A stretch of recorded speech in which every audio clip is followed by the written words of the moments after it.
12.3 내란으로 대한민국이 자유민주주의 국가 지위에서 탈락했습니다. 스웨덴 예테보리 대학의 민주주의 다양성 연구소가 최근 발표한 민주주의 보고서 2025에 따르면 한국은 기존 자유민주주의 국가에서 1년 만에 한 단계 아래인 선거 민주주의 국가로 전락했습니다. 정부가 야당과 반대 의견을 얼마나 존중하는지, 얼마나 포용적인지를 측정한 심의 민주주의 지수에선 48위라는 낙제점을 받았습니다. 최근 영국의 한 경제 분석기관도 한국 민주주의 지수를 작년보다 10단계 떨어진 세계 32위 결함 있는 민주주의 국가로 낙인 찍었습니다. 미국이 지난 1월 한국을 민감국가로 지정한 것을 포함해 참담한 평가가 줄줄이 나오고 있습니다. 독재 정권 뺨치는 윤석열의 폭정과 12.3 내란 사태로 대한민국의 국격과 민주주의가 처참하게 무너졌습니다. 내란 수계의 윤석열의 탄핵 심판 최종 변론이 끝난 지 오늘로 22일째입니다. 윤석열 파면으로 대한민국의 민주주의와 국격을 다시 회복해야 합니다. 헌법재판소는 신속하게 선고를 내려주십시오. 검찰이 구속을 방해한 김성훈 경호처 차장이 결국 보복 징계를 자행했습니다. 대통령 경호처가 윤석열 체포영장 집행을 주장한 경호 3부장을 지난 13일 해임 의결한 사실이 뒤늦게 드러났습니다. 내란 수계 윤석열이 풀려난 뒤 기세 등등해진 김성훈 경호차장이 자신의 지시에 불응한 경호처 간부에 대한 인사보복을 자행한 것입니다. 검찰 국수본에 비밀을 누설했다는 것이 징계 사유이지만 경호 3부장 측 변호인은 비밀을 누설한 적이 전혀 없다라고 반박하고 있고 경찰 국수본 역시 보안사항을 전달받은 바 없다고 이미 밝혔습니다.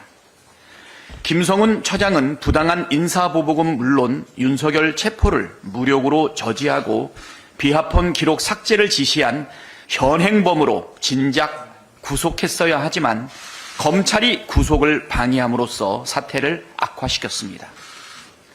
경찰이 어제 김성훈 차장과 이강우 경호본부장에 대한 구속영장을 다시 신청했습니다.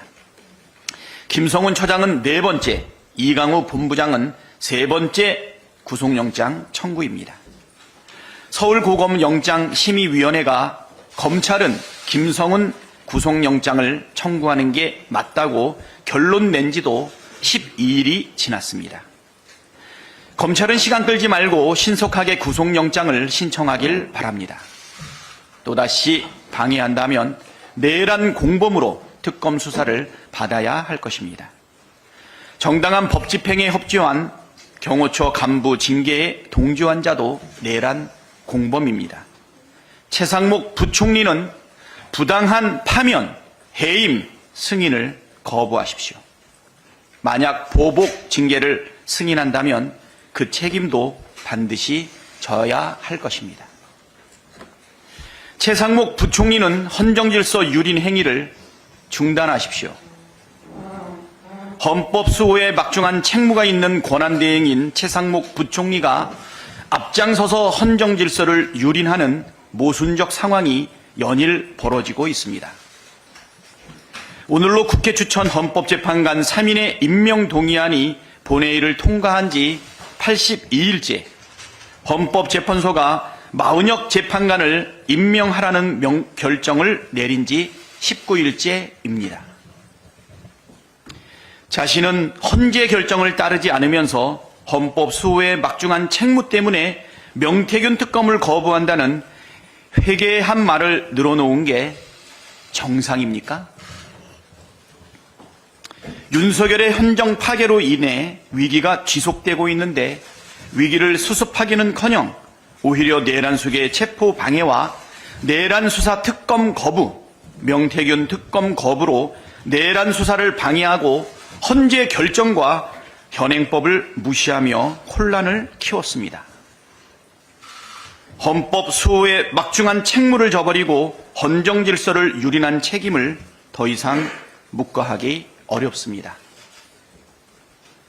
참을 만큼 참았고 기다릴 만큼 기다렸습니다.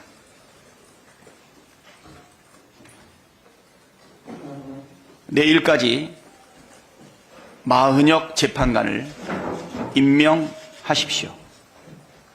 이상입니다.